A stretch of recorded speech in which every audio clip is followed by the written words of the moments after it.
Alright, let's go exploring this. I want to take a look at this region. Journey to the Occult Crescent South Horn.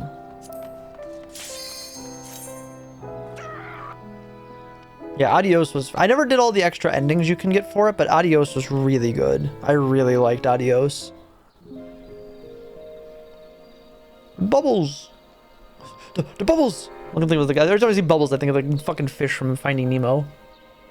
Yo! They have a Bass Pro here! Did you guys see... Did you see the Bass Pro in the background?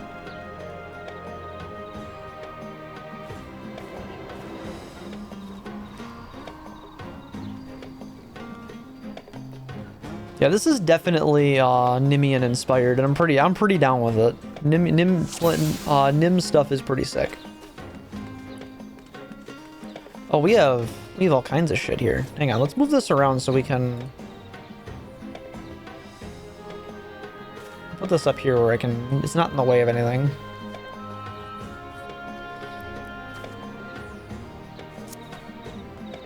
Oh, hang on, we got a survey point right here. Occult Record 5. The Expedition Base Camp has been added to the Occult Record. These are always fun to go find. I do like doing these. Nestled within the ruins of an old fortification, the encampment is an ideal location from which to stage forays into the south horn of the island. While the surrounding walls offer sufficient protection from nearby fiends, the focal point of the camp is a device indistinguishable from an aetheryte that ought to facilitate swift travel on the island.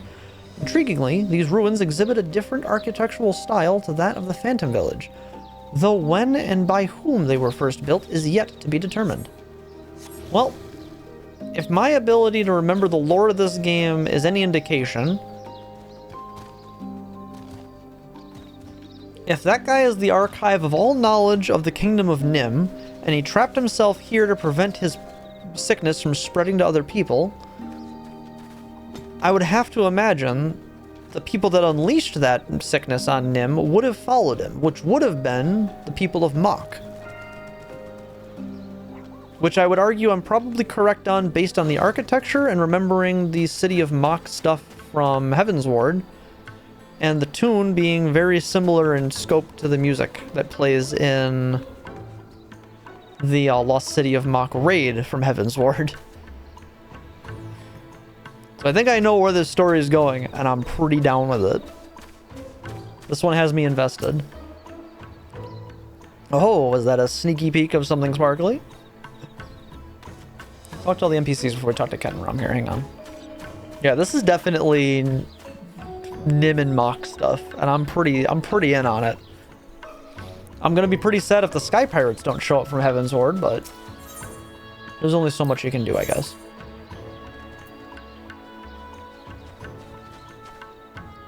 Why are these 300,000 gil?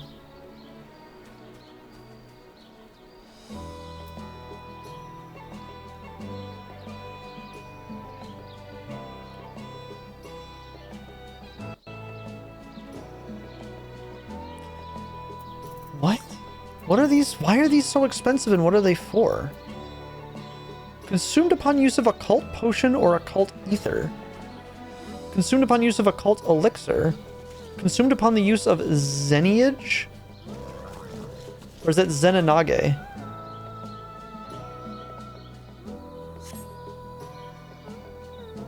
What?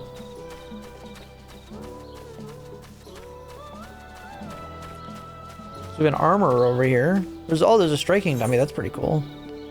Archanaut's gear augmentation. So there's a set of armor you get that has specific bonuses for this region. And I guess some kind of collective items you can collect to make this better.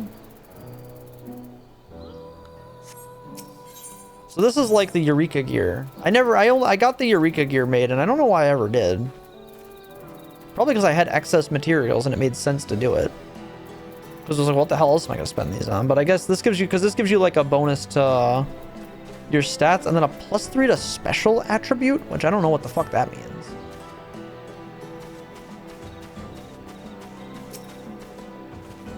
Apparently there's a magical barrier surrounding the island. Not that you notice it while exploring. Still, it might be worth getting some practice in before you head out. Any spare soul shards weighing down your pack, I'll be happy to take them off your hands. Be compensated, of course. Maybe that's like the special abilities we got in the last two of these. Enlightenment silver pieces. Okay, so this is where these currencies are for. Oh, you need the silver pieces to get the armor set. Okay, so that's what those are spent on.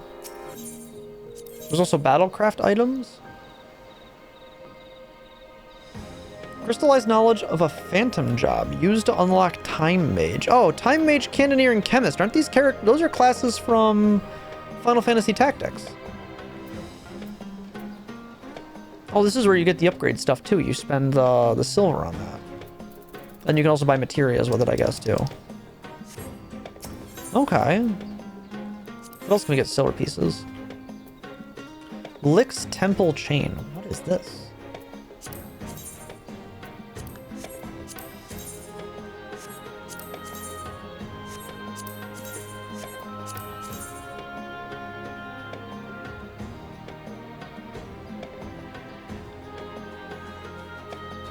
Huh.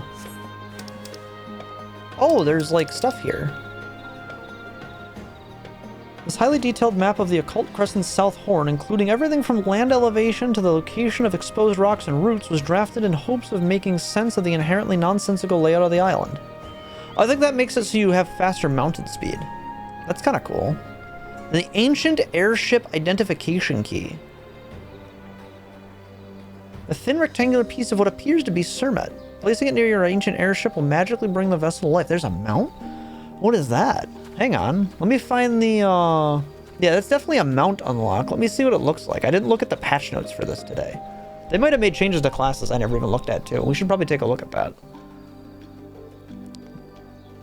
There's optional items that are new and on sale. Hang on. Oh, that must be where the Nasty Boy is from. There's a Nasty Boy mount you can get on the cash shop that's gross.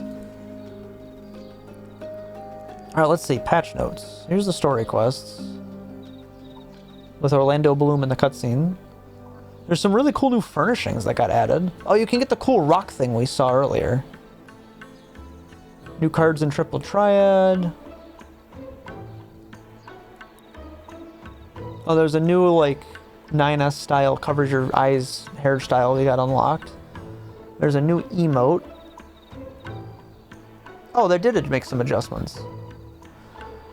So Phantom Kamaitachi for Ninja. The potency is no longer reduced after the first enemy. That's pretty cool. Hollow Nozuchi had its potency increased to 70. Kunai's Bane's potency is no longer reduced. And Tenri Jindo's potency is no longer reduced after the first enemy. I don't remember what items those are. Pitch Perfect had its reduction in potency after the first target changed from 50 to 55 to 50%. They buffed Shadow Bite's damage. And then they just reduced some of the AoE potencies for Bard. That's fine. Ricochet had the same thing, just some adjustments to AoE. Summoner had adjustments to AoE. Okay, so nothing like, no major changes. Skip all this. That's all important, but sure, whatever. We'll learn this playing the game. Yeah, that's all still playing the game. Playing the game, playing the game. Yeah, whatever. Phantom Weapons quest line, we know about that. Changes to PvP actions.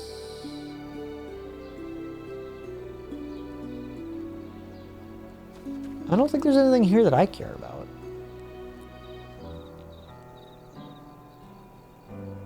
Let's see.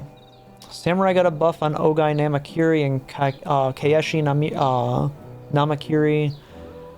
Reaper's Communio and Perfectio got upgraded a little bit. Uncoiled Fury for Viper's a little stronger. Repelling Shot is a 10-second cooldown. Now that's pretty good. Warden's Pain has an increased duration. Harmonic Arrow had a potency increase, which is nice. Bioblaster lasts longer for Machinist. Aether Mortar does more damage now. Soul Resonance has 6 stacks instead of 5. Flare Star does more damage and the dot lasts longer. Frost Star does more damage. Summoner's defense for barriers is higher. Mega Flare does more damage. Everlasting Flight now heals for more. Death Flare does more damage. And Brand of Purgatory does more damage. Pictomancer got a 1-second recast reduction, which is nice, and does more damage on both Mog of the Ages and Retribution of Medine. Seraph Strike's reduction in damage taken got reduced to 8% because White Mage was a little too bulky. Not a major change, but definitely something that it makes sense to have changed there. Eloquium for Scholars, the time between execution and effect activation was shortened. That makes sense. Season 14 was ended and Season 15 begins. Frontline damage output for Paladin, Gunbreaker, and Monk got adjusted. Yeah, it's whatever. New items were added. I think these are the outfits for here. Skip down there.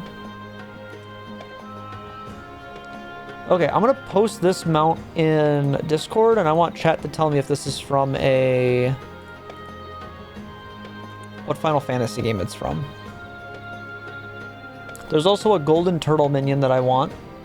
There's a really cool goth umbrella that I want. There's really nice new facewear I want.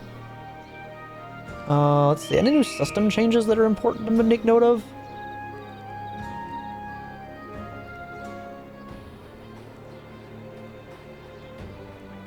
New achievements, new portrait accents, venture plate accents, /twirl was added.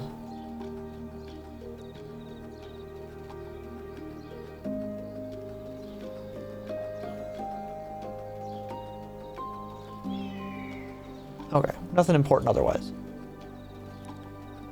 Airships looks very familiar. It might be FF11. No, the FF9 one gone. I already have. That was the collector's edition mount for Dawntrail. That I could see it. It would make sense if that's from Final Fantasy 11 because they have a big like crossover thing with Final Fantasy 11 with this particular expansion. Okay, so the bird comes from here. I wonder where the golden turtle comes from then. There's a golden turtle minion. Town theme and a new world. That's pretty cool. Well, we'll want those eventually.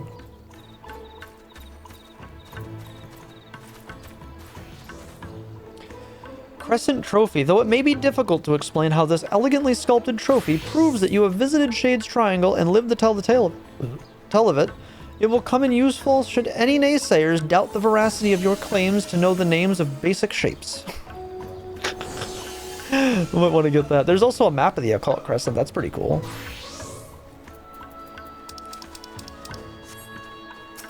What can we get for gold? Gold has Battlecraft. There's a Samurai and Geomancer. Samurai, Geomancer, and Thief Soul Crystals. These are definitely characters. They're classes from other classes. Like Geomancer is not a class in this game, typically. Oh, there's where you get the Fixative. And then there's all the materia we can spend it on. What are the other things? A Tycoon's Hairpin, a Tycoon's Leotard. The Sherwitt's Hairpin. Well, that's kind of nice. I like that. The Knowledge Crystal Replica. An inert reproduction of the crystals found across the Occult Crescent.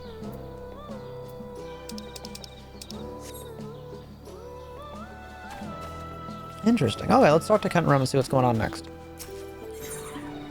New job, old tricks. You'd be hard-pressed to find a better location to stage an expedition than this, and to think we'd even find something akin to an aetheryte. With any luck, there'll be a few more dotted around the isle to avail ourselves of. Make sure you attune with this one before leaving camp. Speak of leaving, our advance party scoured the area and brought back a few bits and bobs of interest. The archive was appraising the cache, but he soon scampered off and started poking around that heap of rubble. Better see what he's up to. Okay. Let's go talk to the archive.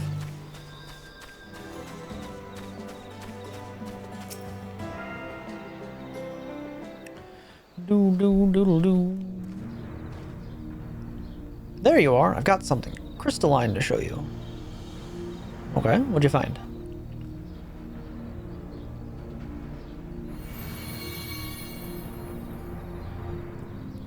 Ah, just as I'd thought.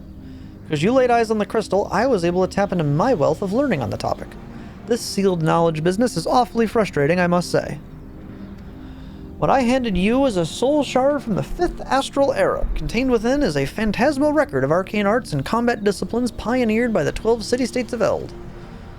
I'm sure the methods you modern combatants employ are far more refined than those of my day.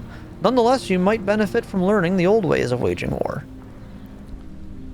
San Diego Padres is doing a Nikkei night. Huge asses for all. Yo, let's go. Based Padres. Under normal circumstances, I'd find myself a soul shard and fight alongside you, but I can't access what's inside. Thwarted again by the seal that diminutive little scalawag spoke of.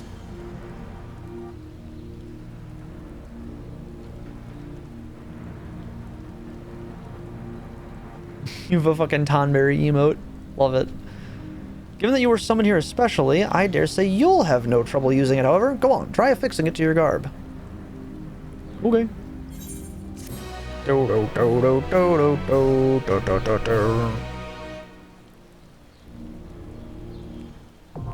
Phantom jobs unlocked.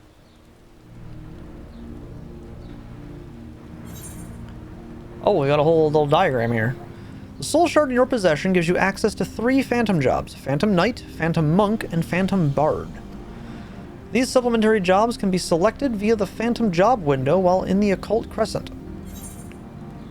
Selecting a Phantom job enables the use of job-specific Phantom actions. Phantom actions are displayed on the Phantom Action panel, from which they may be selected for execution. Much like other actions, Phantom actions can be registered to the hotbar. You are currently a Phantom Freelancer. Select your chosen Phantom job from the window to proceed with the expedition. But I like Freelancer. Phantom jobs, yomi spooky. Speak with the Phantom Advisor here in the base camp, or Jeff Roy in the Phantom Village to learn more about the Occult Crescent. Okay.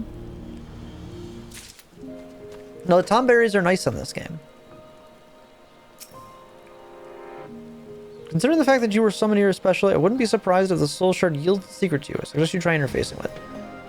Okay, we have to select a job first before we can do that. So let's see what we have. We can't be a Phantom Freelancer, despite liking the Freelancer. So we would get restore 30% maximum HP at level 5. At level 10, we get detects the number of treasure coffers presently on the Occult Crescent. Phantom action rotation. You can have it go counterclockwise or clockwise.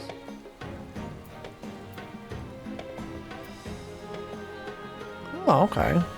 Oh, you can set the button. So it's L2, R3 or R2, R3 to exit. So it's L2, R3 to select and then R2, R3 to execute.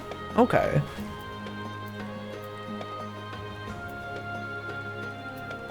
When enabled, resets the Phantom action panel after executing actions. Well, that could be good. We might want that. Especially in Final Fantasy X, and then the damn kings that one-shot you in Final Fantasy X too. Yeah, I've heard over the years that they are pretty brutal of a thing. Oh, that's the typical Final Fantasy, like, menu sound, right? Reminiscences of journeys just begun and those long ended embody the Freelancer's myriad supportive techniques. So we have the Bard. These memories echo with the vivid imagery of a bard's living song. Utilize them to employ the very same ballads in battle. These memories of a monk's unflinching discipline of quiet meditation offer a path to unparalleled combat mastery. And there's emulate these ancient memories of a loyal, honorable knight to defend your comrades from harm. So what do we get? Oh, we get a damage reduction on this one? Okay, so this gives us, like, a bunch of defensive and healing abilities for personal stuff. Grants a stack of Phantom Kick up to a maximum of 3, increasing the damage dealt by 5%. So that gives us, like, extra abilities to hit on. Increases your parry rate by 100%, and grants fleet-footed to self and nearby party members when executed within proximity of a knowledge crystal. Oh, okay. Oh, that adds a buff. The fleet-footed is a, is a group buff. Okay, that makes sense. It lasts 30 minutes. That makes more sense now. Occult Chakra. Restore 30% of your maximum HP and MP. Additional effect, when your HP or MP are less than 30%, it restores 70% instead. Okay, that's pretty cool. The Bard has increases your damage dealt by self and nearby party members. Romeo's Ballad freezes time for all nearby enemies readying an attack. Duration of 3 seconds. Oh, so it basically stuns them for 3 seconds. So you can freeze the enemies in place and they won't move for 3 seconds. So you have time to react to it. That's actually kind of fucking sick. I kind of like that. Grants Romeo's Ballad to self and nearby party members when executed within proximity of a knowledge crystal. That gives us a 30-minute buff that increases your phantom EXP earned through battle by 10%. Mighty March gradually restores your own HP and the HP of all nearby party members with a potency of 3000. It increases your maximum HP by 20% and restores the damage, the amount increased, for 30 seconds. That's kind of cool. The Hero's Rhyme increases damage dealt and healing potency of self and nearby party members by 10% while reducing your damage taken by 10%. Effect's duration is 20 seconds and the effect cannot be stacked with the offensive aria. And then Phantom Traits. Increases the effectiveness of songs in accordance with your Phantom Bard level. Oh, so these all count as songs. Oh, offensive aria is this one. So you can't stack Hero's Rhyme with offensive aria. Okay, that's kind of neat. I really like the Bard and the Knight, honestly. Let's do the Knight for now while we're like fucking around out here. The Bard would be really cool for like out doing stuff with group stuff though. Phantom actions are special actions that are available only during the course of specific duties. Depending on the undertaken duty, you may select up to 5 phantom actions to supplement your job actions. You can freely cycle between phantom actions with the action to be executed always displaying in the center of the HUD. L2 and R3 will cycle the phantom action, and R2 and R3 will execute the action. Phantom actions, as well as other duty actions, may also be registered directly to your hotbar. Okay.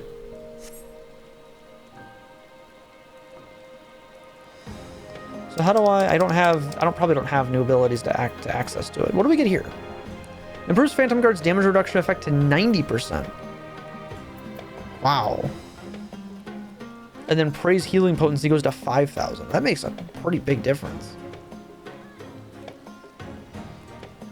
Enduring Fortitude reduces the target's damage taken by 10% for 30 minutes. There's 2 stacks of Pledge to self or target party member. Pledge renders the target impervious to most attacks for 10 seconds. You get 2 stacks of just straight up immunity. That's fucking sick.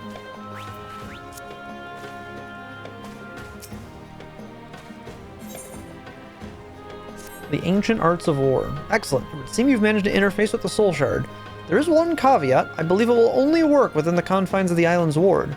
Nevertheless, as you accumulate more knowledge, you'll soon be able to draw upon more potent techniques. What's more, I don't think that's the only Soul Shard on this island. I'm positive you'll acquire others on your travels. The more you possess, the greater the array of ancient techniques you will have at your fingertips. Well, I shan't keep you from your excursions any longer, though you'd better speak to that imposing lass over there before you depart.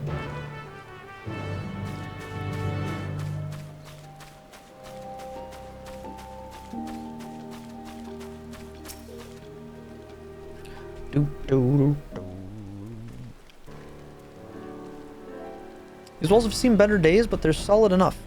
As long as we secure the entrances, the camp will be safe while you're out roaming the Isle. Roaming's all well and good, but we need a firm plan of action if we're to make any headway. Before you leave, let's consider our approach.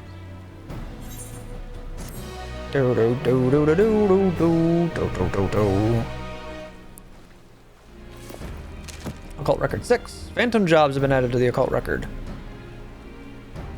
We're finding the lore. During the course of the expedition, the Archive uncovered crystalline objects containing the distilled knowledge of ancient martial methods. Known as soul shards, these fragments allow the bearer to wield an array of long-forgotten techniques. According to the scholar Tonberry, the crystals will cease to function upon leaving the Occult Crescent, thus limiting their efficacy to the Isle. Nonetheless, they should prove a boon when dealing with its more combative fauna. Some zombie and vampire games are on sale on Steam. They got a zombie and vampire sale? I wonder why. Alright, maybe we shouldn't do this as a healer. Let's switch back to ninja. Creatures of the Crescent. Seems to me the more we learn about this island, the further we get from unraveling its secrets. There's the voice only you can hear, the isle-wide ward, the seal on the archive's knowledge, that fairy familiar and her master, not to mention that finding a settlement on such a remote island is passing strange to begin with. Before we get to satisfying our curiosity, we have a more pressing concern to address. It's till June 2nd. Interesting. Safety. Be crew or peerless, yourself included. But I've seen negligence and lack of preparation lay low the finest explorers, which is why I intend to thoroughly appraise the threats lurking beyond these walls. As our resident freelancer extraordinaire, I want you to fell 3 different species of fiend and share your findings from each encounter. At the very least, it'll be an opportunity to test that crystal of yours. Provide me with any information you gather. The more you see and share, the more we chip away at that blasted seal. So now we have to go kill things and wander about.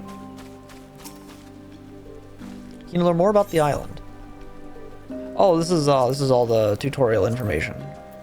Well, hang on, let's take a look at this. Well, we understand what the Occult Crescent is. We read that one already. Leveling. Knowledge level. Progress during the expedition is represented by your knowledge level, with all players starting at level 1. Discrepancies between your knowledge level and that in your... Oh, we read this one already. Raising your knowledge level. Okay, we read this one already. Incapacitation penalty. Falling in battle while out on an excursion will incur a penalty. If you are incapacitated and return to base camp without being revived, you will lose a portion of your knowledge. The amount of knowledge lost is dependent on your knowledge level. Players who leave the instance while incapacitated will also receive the aforementioned penalty. Furthermore, if your knowledge level is above 5, incurring the penalty can decrease your knowledge level if your knowledge level falls below 0 as a result. Alright, so yeah, if you're into like really old school MMOs before like the era of World of Warcraft or RuneScape, death in these zones incurs the, oh, you died, negative progress. So if you really like that type of gameplay, like if you liked Final Fantasy XI or old school EverQuest or old school Ragnarok, you'll probably really like the grindiness of this content and the punishing aspects of it. I personally fucking hate this idea. There's a reason World of Warcraft cornerstoned the MMO market and opened it up to a wider berth, and it was because it was marketed as casual MMO. Doesn't have that degraded... World of Warcraft is the reason we don't have... technically EverQuest is the reason, because EverQuest made bad content that forced World of Warcraft to exist. But World of Warcraft not having that is the reason we don't have negative progression in MMOs today. So this being condensed here is definitely for a specific type of player that likes this kind of thing. I fucking hate this shit. I think this is not the type of stakes a game needs to have, is, oh, I lose progress in the actual permanent progress of my character. No, I never played Star Wars Galaxies. I know of it, but I never played it. But I think that one also had it back then. Oh, there's a lot to learn here. Phantom jobs. While exploring the Occult Crescent, players can utilize additional supplemental jobs known as phantom jobs. Selecting a phantom job bestows a beneficial status and grants access to an array of phantom actions. Although only one phantom job may be selected, under most circumstances you are free to make a different selection at any time. Leveraging various phantom jobs as the need arises may be the difference between victory and defeat out in the field. Increasing the knowledge level, yeah, by reading the tutorial. Unlike most gamers, I actually read the tutorials. The roster of phantom jobs available to you is expanding by learning ancient martial and arcane techniques contained within soul shards. Soul shards are obtained from treasure chests, certain critical encounters, and more. Explore the Occult Crescent to find them. We understand how to change them. Yeah, you just click on the thing. Utilizing a phantom job to defeat adversaries will garner phantom EXP. Earning sufficient phantom EXP will increase the level of your selected phantom job, granting access to a variety of offensive, restorative, and supplemental phantom actions. Tutorials. The game should be intuitive.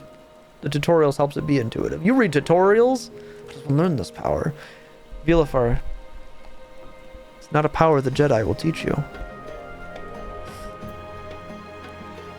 Slam words in your eyes until it works.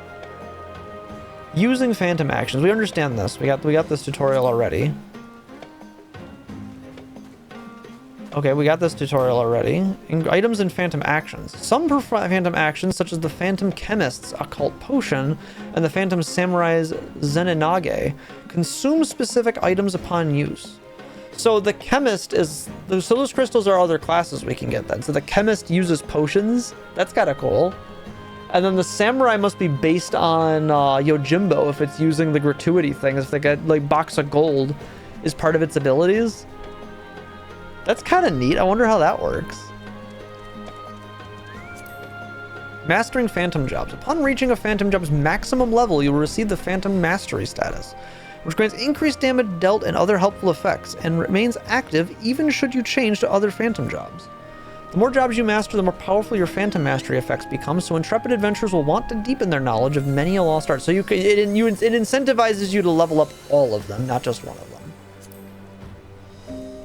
Phantom Freelancer. The first Phantom job available to you is that of the Freelancer, a basic job suited to exploration. Freelancers do not gain experience through traditional means. Instead, it levels up with every additional Phantom job you master. Okay. Party formation. Balanced parties. On the Occult Crescent, a party is considered balanced so long as all members within the 3 knowledge levels are within 3 knowledge levels of one another.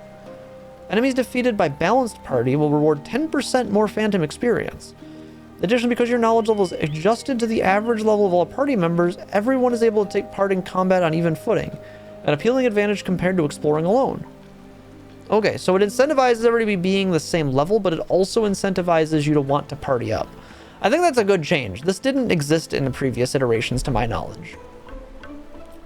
Like, the reason to group up was the content's really fucking difficult and you're gonna get your ass kicked trying to do it solo. So you want to group up. Now it's you actually want to group up, not just follow the party around.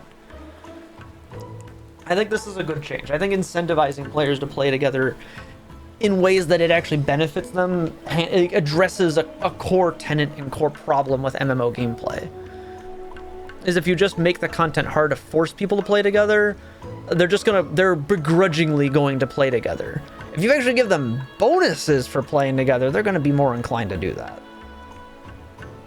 You ever pull a muscle in your foot by just bending your foot in a weird way? I just did that, adjusting myself. Yeah, reward grouping, but don't punish solo players. Yeah, I feel like that's you should always allow people to play solo, but you shouldn't punish people for having to play solo. You should reward them for grouping, though. I think is a good way to do that. You should always meet players where they are and let them play the way they want to. That's always good design. If your party is not balanced, each member will enter combat at their current knowledge level, resulting in a strength discrepancy. To avoid this, the party leader may choose to toggle knowledge levels sync on or off. When enabled, this setting adjusts the knowledge level of all members 3 or more levels higher than the member whose knowledge level is lowest, automatically creating a balanced party. Oh, okay, so they've got a system for that too.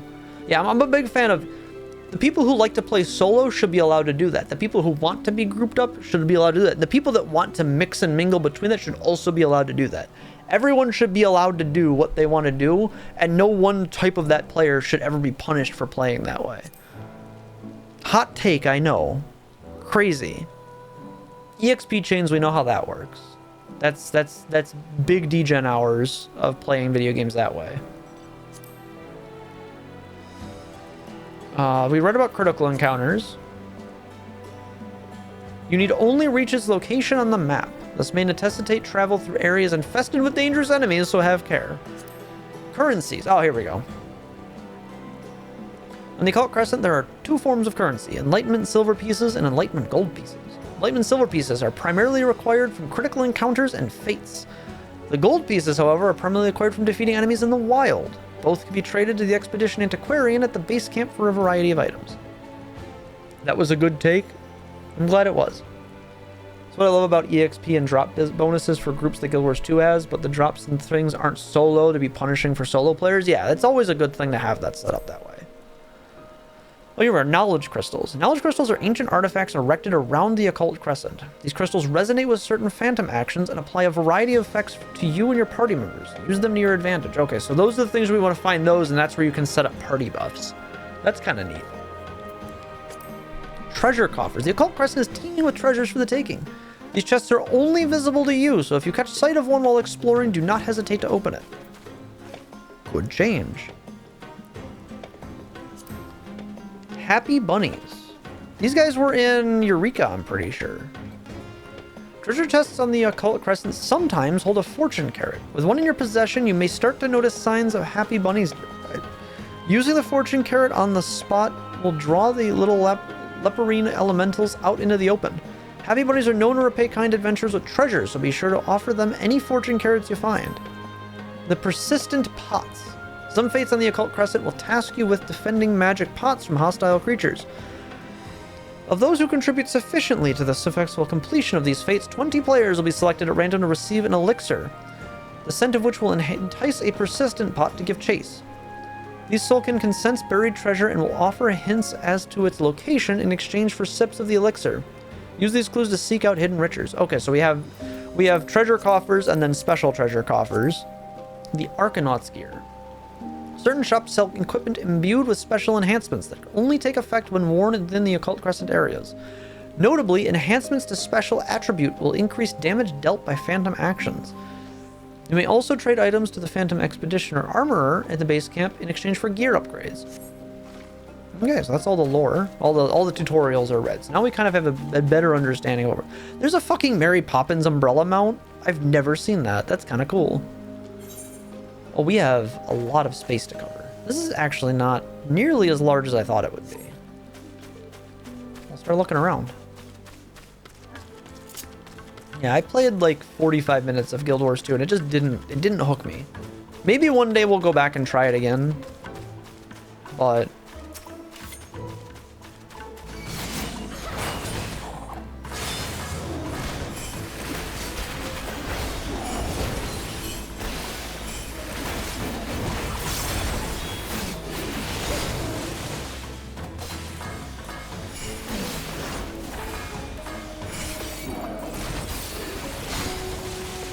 he's got some health behind it.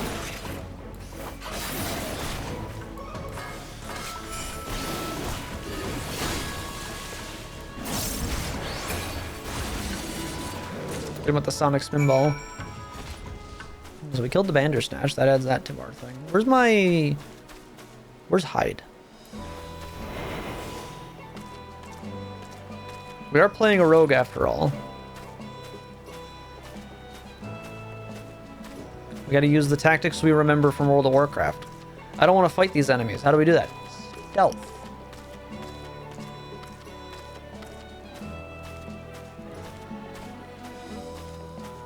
Add Sonic to this game and it will be complete. We just need to get a mod for the game that makes the Sonic Spinball sound when we use the buffed version of Buff Chakra. What do you call a stealth character that lost all their gear? Knowing the silly things that exist in the world, the Emperor would be my guess, but I don't actually know this joke. A roguelite. God. Any Vixen jokers in chat?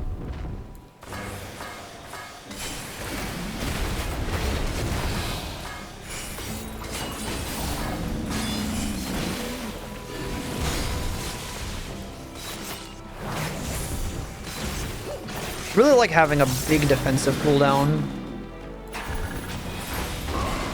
It's kind of sick.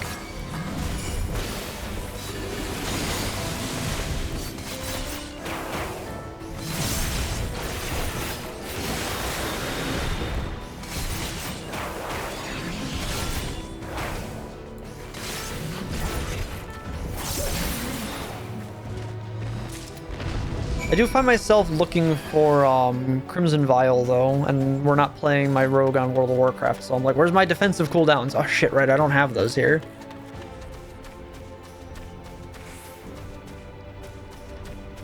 What else are we gotta kill something over that way? Okay.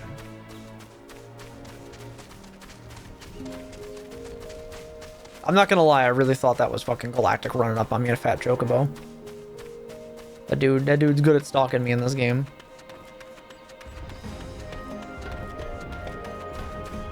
Which I don't mind. If chat wants to follow me around the game, I don't mind that at all. What's this buff do? Oh, that just tells me I have Phantom Knight active.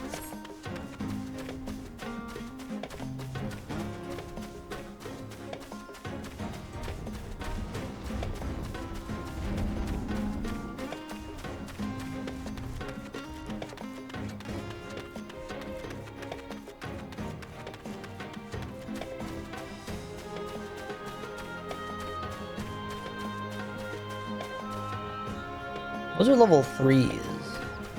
Deal with that. Oh, this does go a little further than I thought it did. Oh, yeah, never mind. This map is actually quite large. This map is quite big.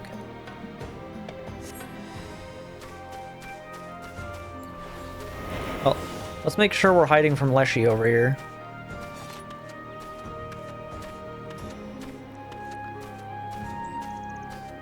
Your tank DPS Maestro? Is that like a DPS bard?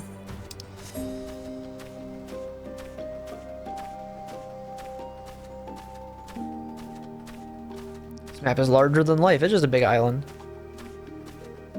Oh, can we get down to the beach? I want to check that out.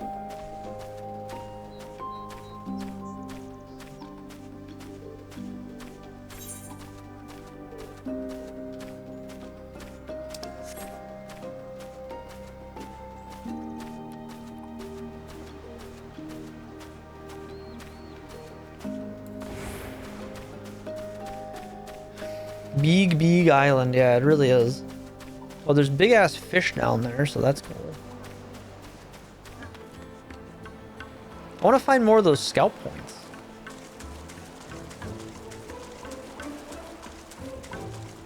Well, these guys are... Our cetacean friends here are quite large and high level. Probably want to avoid that. Yeah, those are large. Well, technically, I guess those are actually mammals because they're called Crescent cetus, which would make them whales of some kind. Technically, they are not fish.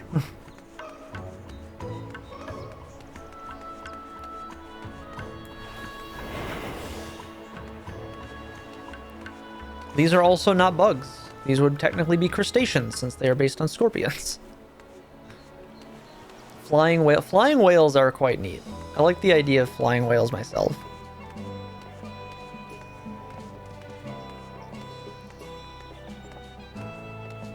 Well, we already have 7 gold pieces, so farming those up isn't going to be awful. It's going to be very RuneScape-esque, but not terrible.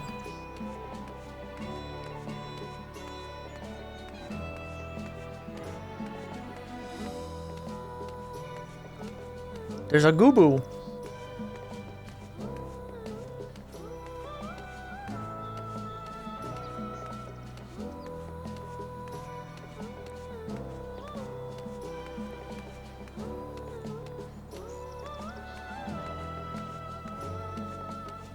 How did you explore the island? I started RP walking everywhere and stealth, so I didn't have to fight anything.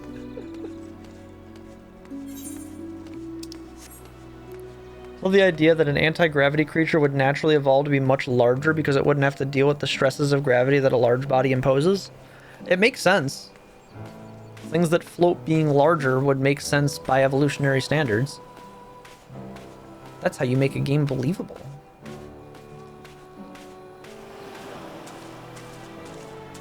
That's why things that are in the water tend to grow so fucking large, is when you're in the water, you're not impacted by gravity anywhere near as much. That's why fish get huge.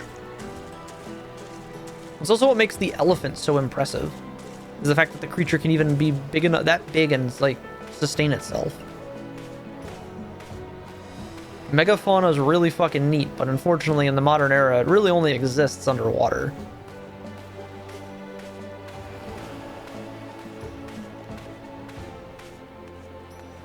Oh shit, there's street sharks here. Crescent Pedialites. They're even the right color.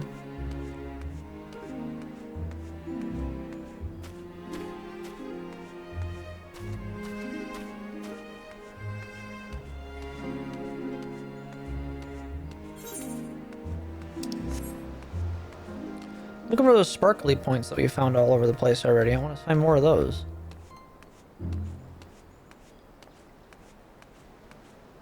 Alright, we don't have to always be in stealth.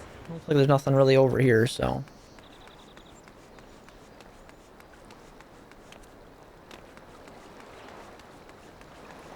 Can we swim? No. Heck, W, actually. Yeah, there's street sharks. Can't tell me you grew up in the 90s, you look at the fucking big humanoid shark guys and go, oh shit! Deep sea gigantism is a really cool effect, because not only does the lower gravity help, the ratio of surface area to internal structure actually helps to stand up against the high pressure of the deep sea. Fish are neat. Fish are weird, but fish are neat. We definitely need to go over there. One of the teleport crystals is over there. Oh, treasure. Chat, be cool. We're gonna get that. We're gonna get that secret treasure.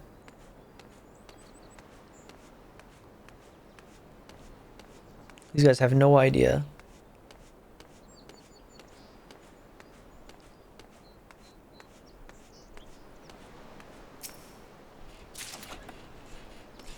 You can loot it without actually breaking stealth? Oh, that's even better.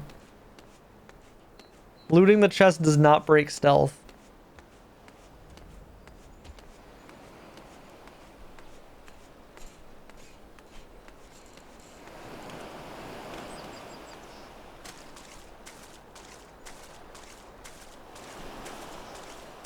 Why is it so quiet?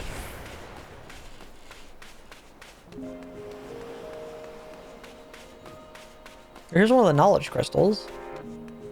Okay, so I guess the knowledge crystals are probably going to be next to all the aetherite shards. That would make a lot of sense. With cool evolutionary facts and think about how they interact with the magic involved. It's kind of neat. Turn yourself to an aetherite shard, now have access to the Isle's Aethernet. Additional shards can be found across the Occult Crescent, attuned to them to facilitate faster travel through the island. I didn't click on the one back at the base camp. Whoops.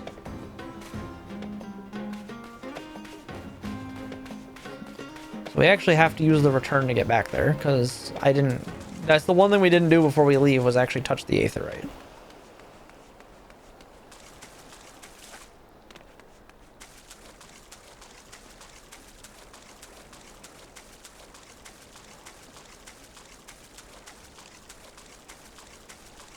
Surely there's something indicative to what this building was, right?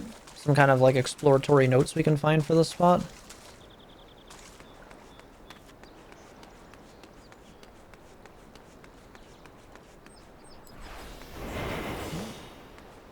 You got big snails.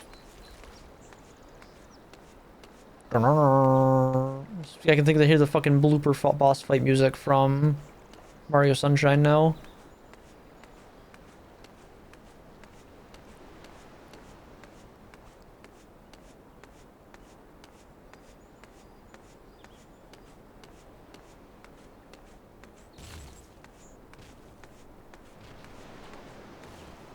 Another fact I always recall is that larger creatures have a slower heartbeat because being larger means less surface area ratio compared to smaller creatures, so they don't have to generate as much heat. That makes sense.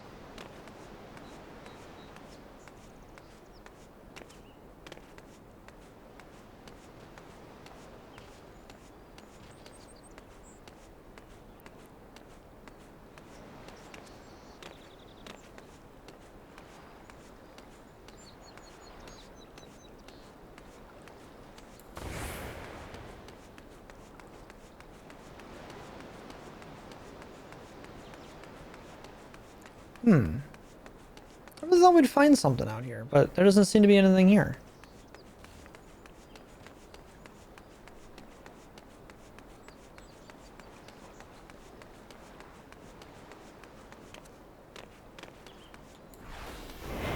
Well, let's get back to being sneaky. I can sprint right this way, yeah. Move slightly faster while sprinting. Goes the other way too. I like how mice have very fast heart rates because they need it to keep warm because they're so tiny. That would make sense. Yeah, I guess that makes sense. That does track. Let's check this way. Oh yeah, there's the new buff thing. When you're sprinting, once the effect for sprinting ends, you go to jogging, and then jogging only breaks once you're in combat.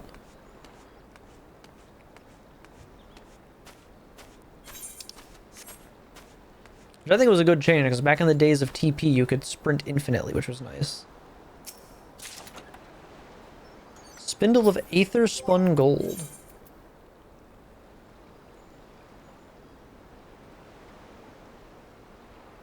Oh, that's one of the gear upgrade items. We'll keep that. Clear Demi-Materia 2. Do we even need this for anything? I don't know what this is for. It's 3,000 gil, basically. This is just a Monster Hunter enemy. Oh, what is that? Oh, that's an elemental. I thought that was a collectible item. That is not. Crescent Zagnal. Yeah, this is just an enemy from Monster Hunter. These guys are kind of neat, though. I like the little elemental dudes. Those guys are cool looking. The Crescent Flames.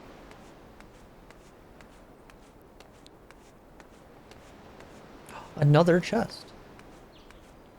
Look like Displacer Beasts from the Forgotten Realm. They do kind of look like Displacer Beasts, actually. Now that you mention it, they do kind of look like the Displacer Beasts.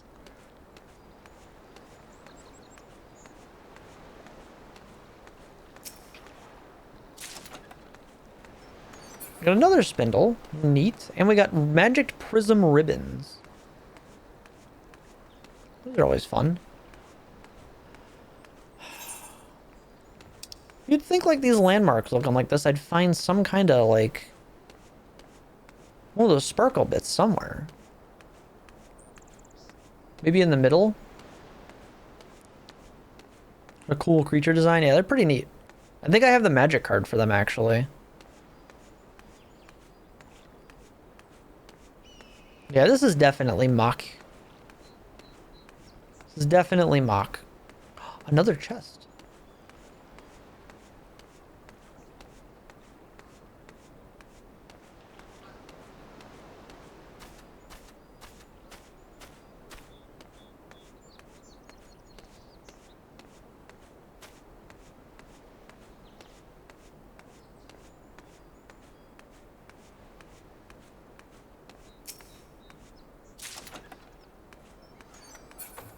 Another spindle. Ooh. We found one of the carrots.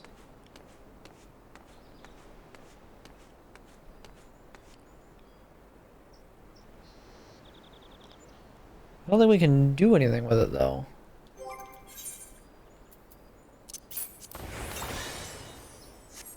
Well, there's a carrot over here. But we don't have the item, I guess, to interact with it.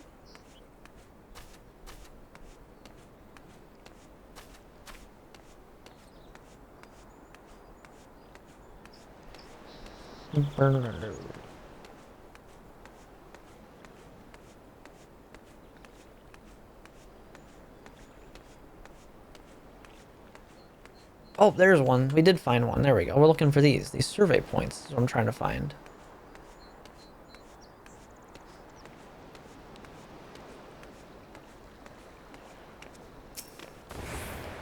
Not really any easy way to track these, though, so I don't know. Occult Record 23, The Wanderer's Haven.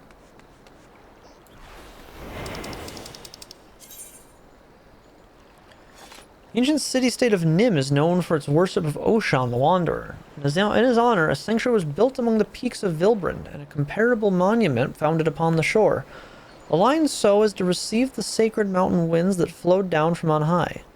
Although the coastal structure was lost to the floodwater of the Sixth Umbral Calamity, its essence lives on in this occult crescent relic.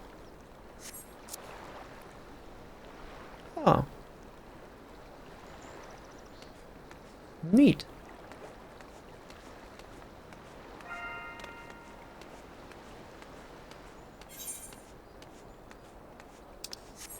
These things are level 23.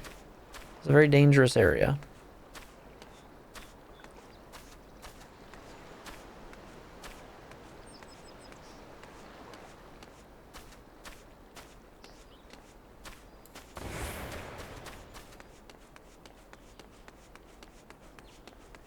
We'll just stay sneaky and maneuver our way around here as best as we can. To avoid any unfavorable encounters with very potent and powerful enemies.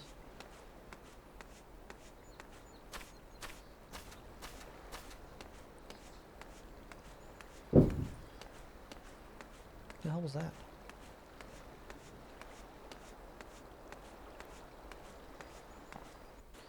Anything over here I should be interested in?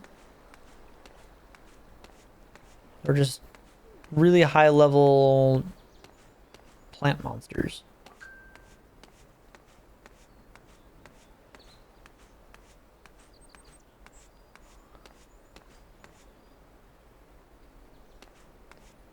There's a cave. Oh, well, we're in trouble.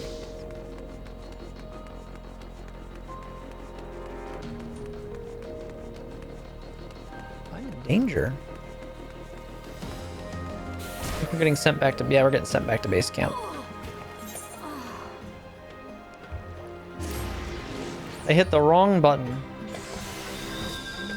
Well, we get to get this unlocked at least.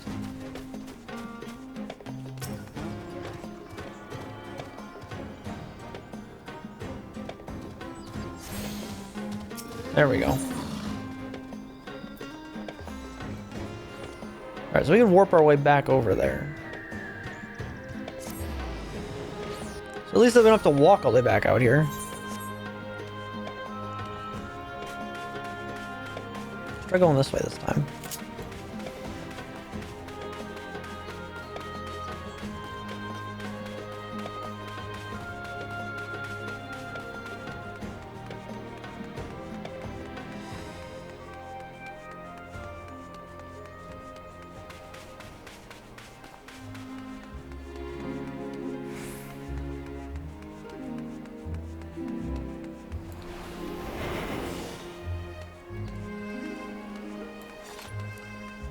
I can... Oh, this doesn't do... Okay, no, that does not... You can't shadow step and stay stealthed. It'd be cool if you could.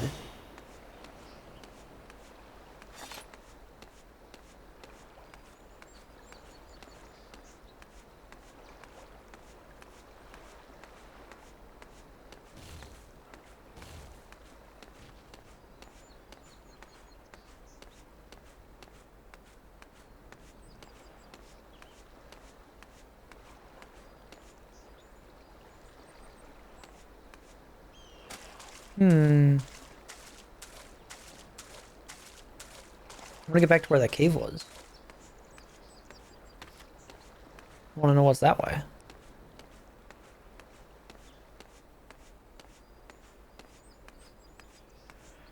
There's a lot of exploration to do here for sure. There's a lot of exploration to do in here for sure.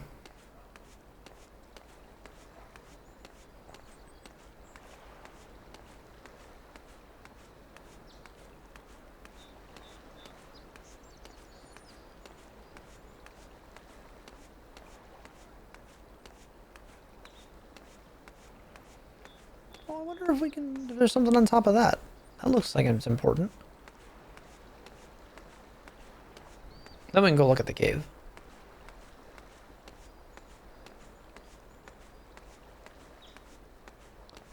Does this have a survey point?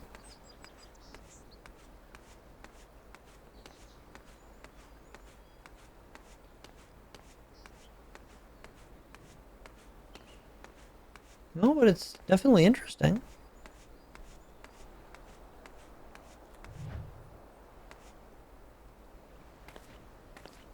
It kind of looks like there's supposed to be like a carving in that, doesn't it?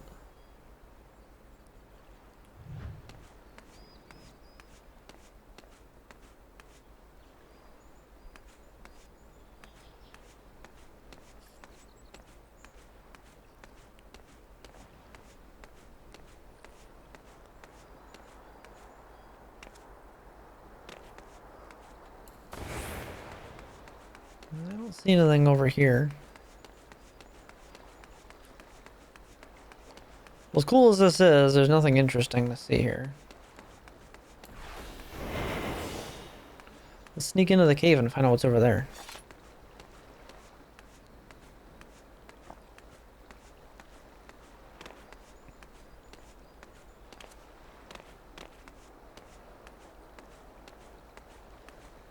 And not die to Zatarans again.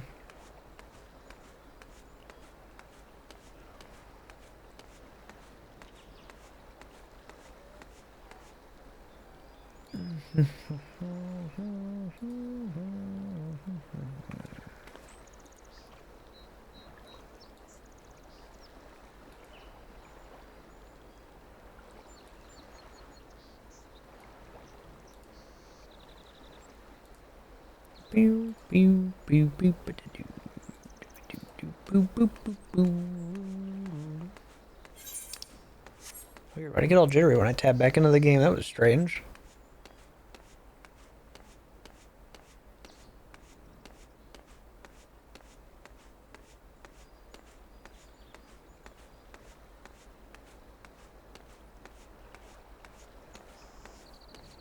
What's in the cave?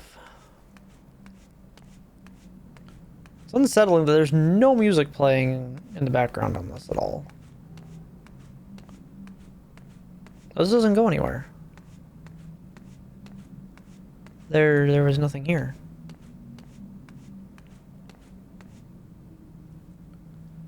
Some cool crystal formations, but there's nothing here.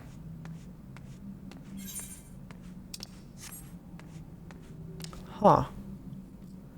Well, that sucks. I was really hoping for something cool. What a shame.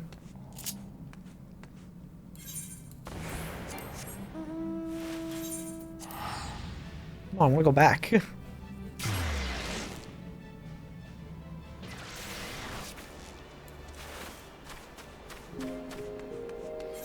Alright, well, we went all the way that way.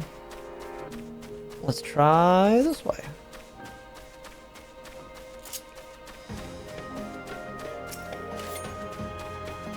Gotta kill this lizard to progress the quest forward anyway, right?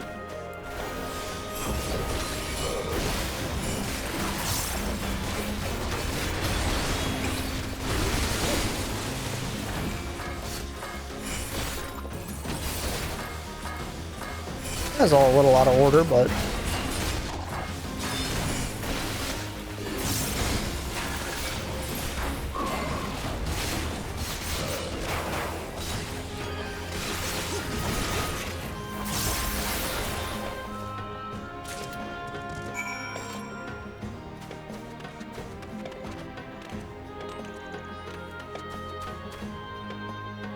what looks important that we could survey it?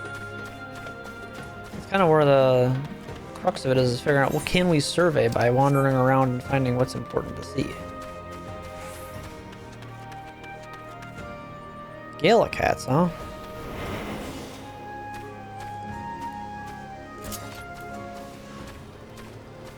We'll just stay sneaky.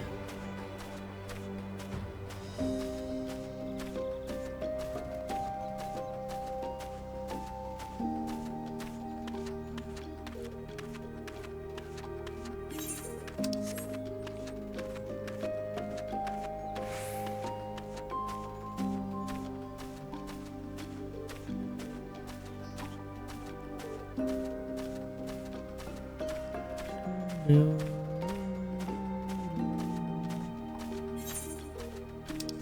I go down these stairs? What's over here?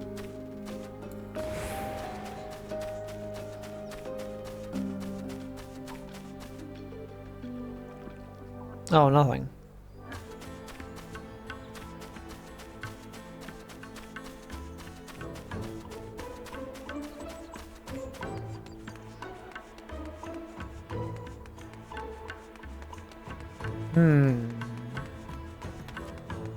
Oh, we can't go this way. It looks like you can go that way. That's the edge of the map. Can't go any further that way.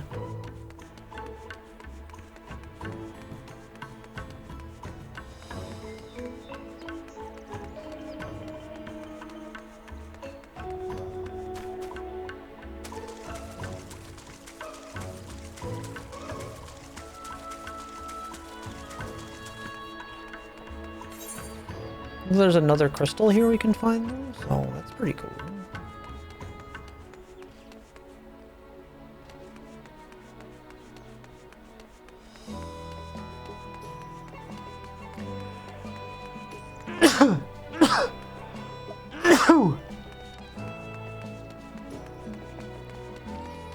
I want to find the hidden shit. You guys know me well enough. I like to find the hidden shit.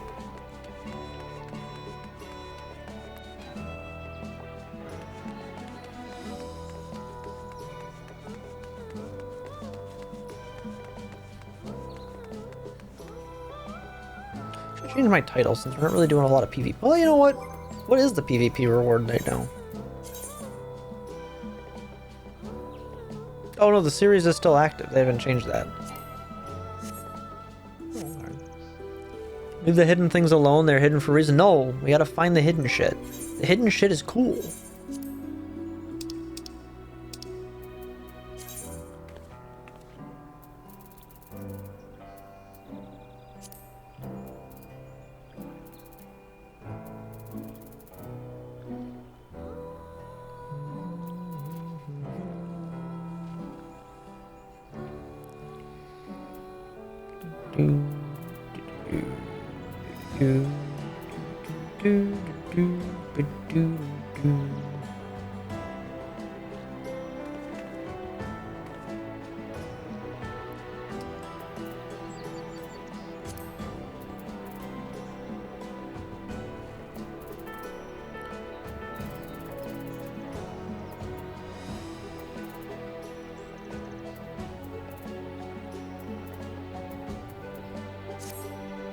There we go. That's the one I really like, is the Wandering Vanguard. I like that title a lot.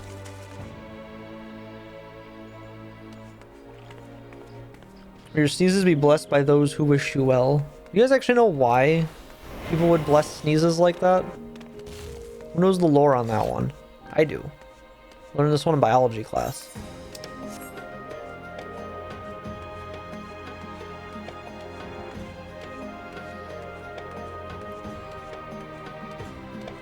It's cool, or V seems to know what it is.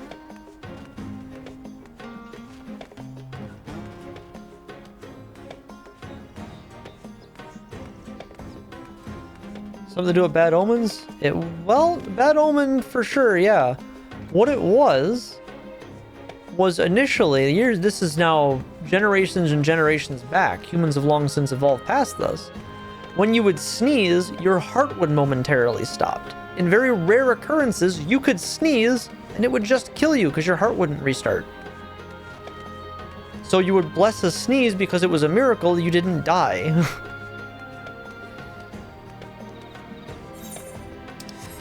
Now, they didn't know that at the time. So sometimes when people would sneeze and drop dead, it scared the shit out of people, obviously. Now, humanity's evolved after the many generations. We no longer, and your body no longer does that, much like how the gallbladder is now a vestigial organ.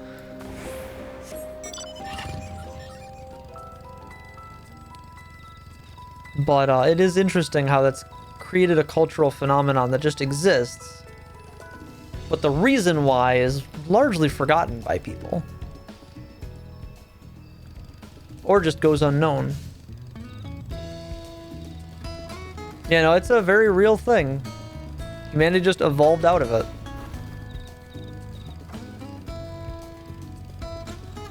It was not very frequent, but you figure it was frequent enough and happened enough times that people started doing a specific thing because of it. Oh, there's the crystal. It's over there. Am I gonna make it past that guy? Triceratops dinosaur office. Roar! God, fucking, I love that shit. I'm so sad that was like trapped on the Nintendo DS. I loved the dinosaur office. That shit was awesome. Well, there's definitely something over that way.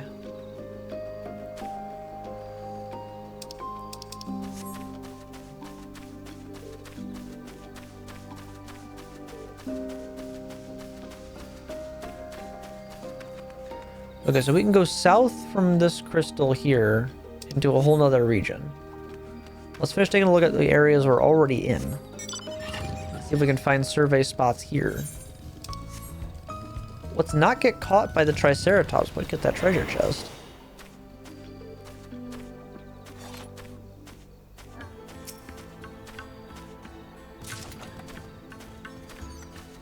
Gallbladder isn't really outmoded. It used to do more, but it still produces bile for your liver to use.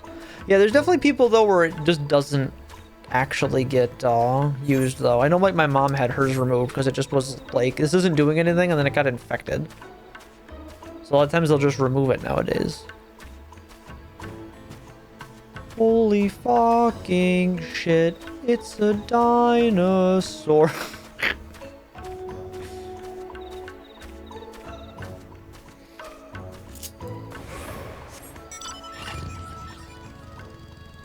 I know there's theories that, like, the pinky toe could eventually just go away. Which is really interesting to think that there'd be people that are just born without them because the body just doesn't need it anymore. Yeah, the appendix is another one. Because we don't have such harsh and heavy greens in our diet as often, the appendix just doesn't serve a purpose. So a lot of times it just ends up getting infected and largely has to be removed. Because it's not processing anything.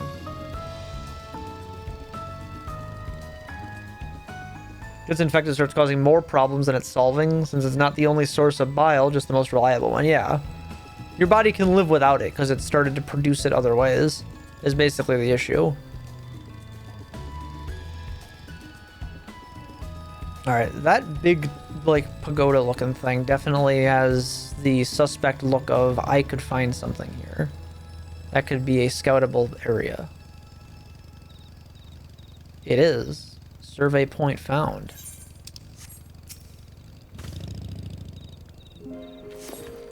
Occult record 12. Heathcliff has been added to the occult record.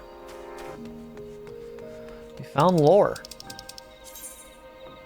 Almost entirely devoid of trees and other large flora, these undulating hills are stalked by beasts who need not fear the lack of cover on account of their sheer size and ferocity.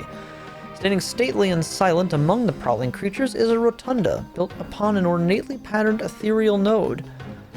This node may well be the center point of whatever arcane nexus powers the island's ward and obscures the Crescent's very existence for those who approach. So this effectively is built on a natural ley line. Huh. I can't look straight up. My neck doesn't bend that far back. Got some real nasty psoriasis, apparently. Or no, is it scoliosis? Scoliosis is the issue with your spine, right? Psoriasis is the skin condition. Which, playing an Al Ra, I clearly have a problem with psoriasis as it is.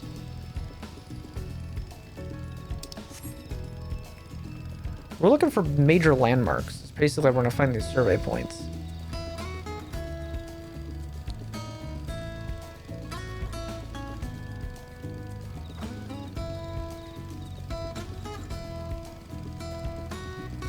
Scoliosis is the spine, gotcha.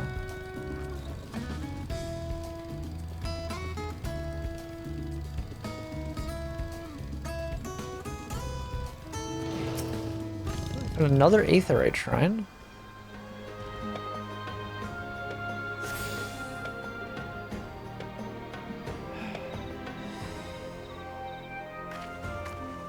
Why is that symbol familiar?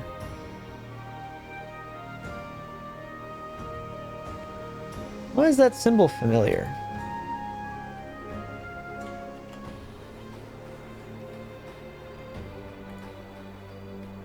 Oh, I know why that's familiar. It looks like the Garlean symbol. It looks like the symbol for Garlemald. Stretch time? Yeah, no one redeems it. No one forgets about the point redeem.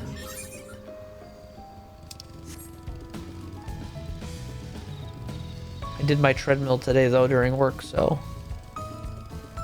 Already got my exercise in for the day. But yeah, if you need to get up and stretch, make sure you do that. I exercise. I don't know if you do. Getting bed sores and shit from sitting all day is not a good idea.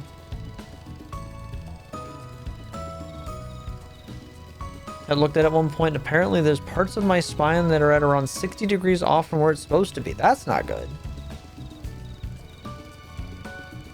That's really bad.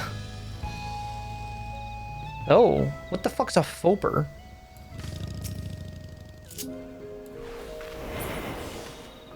We're gonna get big sneaky here. Oh, it's like a little like bird thing with just one giant eyeball.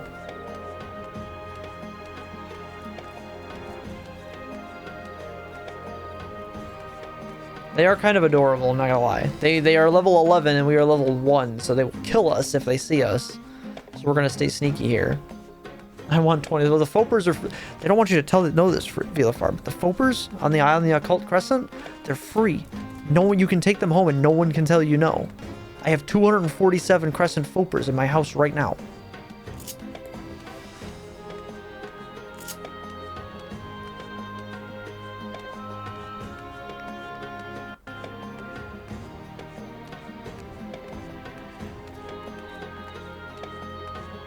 I'm pretty sure that's a fucking, like, stupid-ass, Alex Jones skit. Which just was always really funny. Patty's got the one alert for gifted subs that are anonymous. Have, like, the remix of fucking Alex Jones is really fucking comical. How do you fit that many? They're, like, half the size of a full-grown person. A big house. I can jump down here and take fall damage.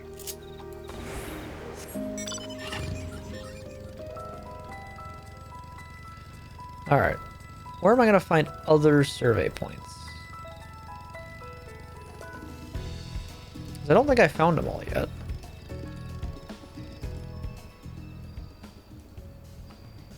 We looked through all of these and somehow only found one of them.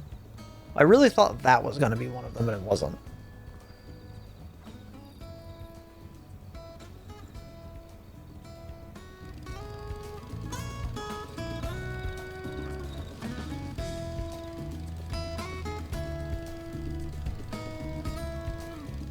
There's another cave over there.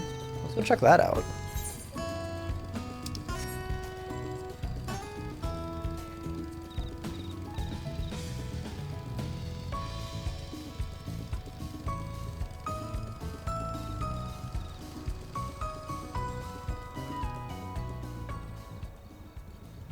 Ether Scab? What the fuck are you? Who's that gangly fella hanging up behind you there?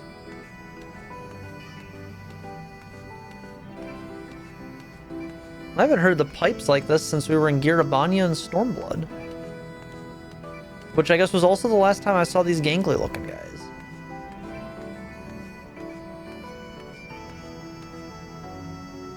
Well, they're kind of cool looking actually.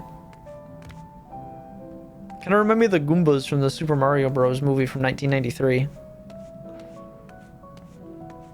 De-evolution.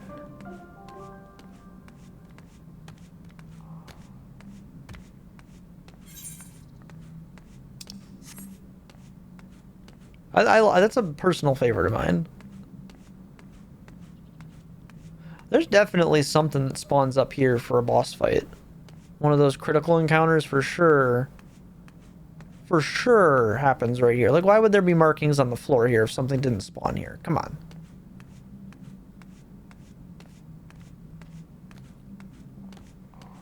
So everything was a good time? Yeah, it's definitely a must-watch. It's not a phenomenal movie. It's not like some perfect film, but it is definitely a good movie.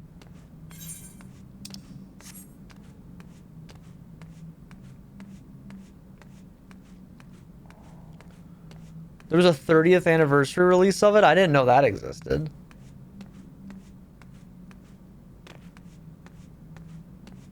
What's back here?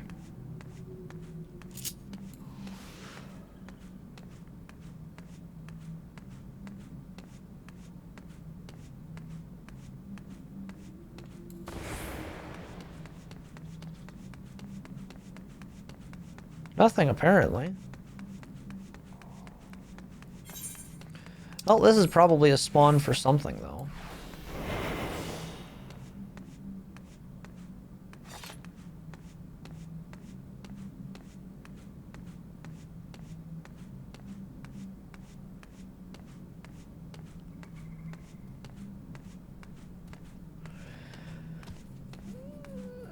The goofy box art. Oh, hang on, I gotta see this shit.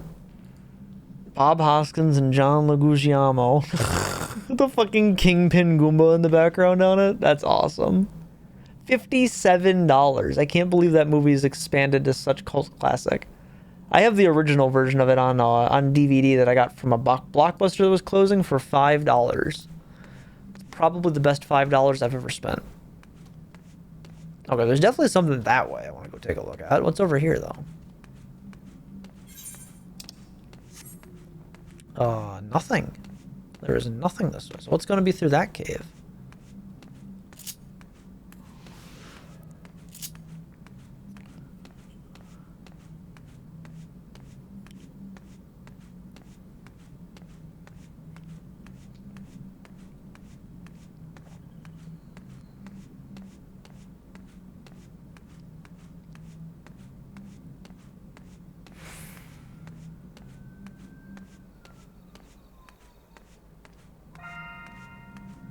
Where'd that guy come from? He's kind of like warped into existence all of a sudden.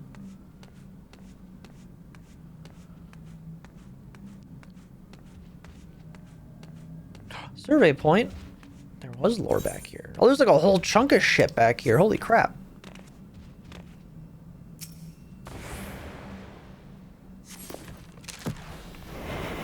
The Fell Warren has been added to the occult record. Deep within the caves running through the rugged mountains of the occult Crescent lies a ruined ancient city. The prevalence of pointed arches calls to mind the ancient Scala, which once flourished in Girabania before the Sixth Umbral Calamity inundated the land.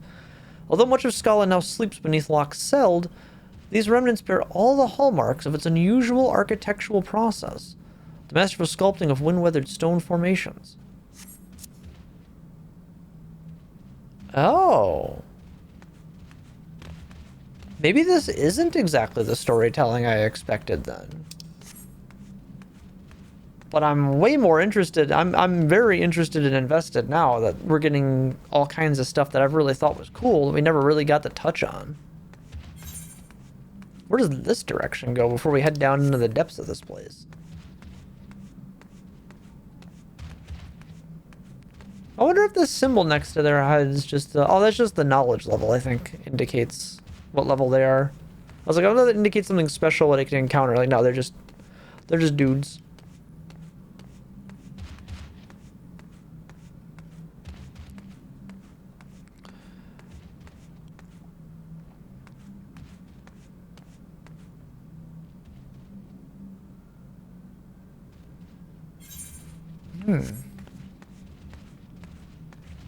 Maybe I want to go this way?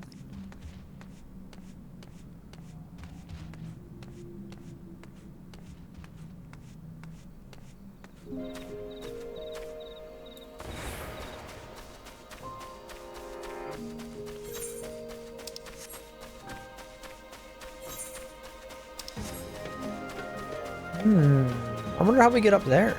Oh, there was treasure up here, though. Oh, shit. We got a new minion. We got a jet black die. That's fucking super cool. Oops. And we got a New World Dawntrail Orchestron roll. Yo, that was sick. I didn't know we'd just get big loot like that out of a random chest we found. Okay, randomly exploring around out here, definitely paying off.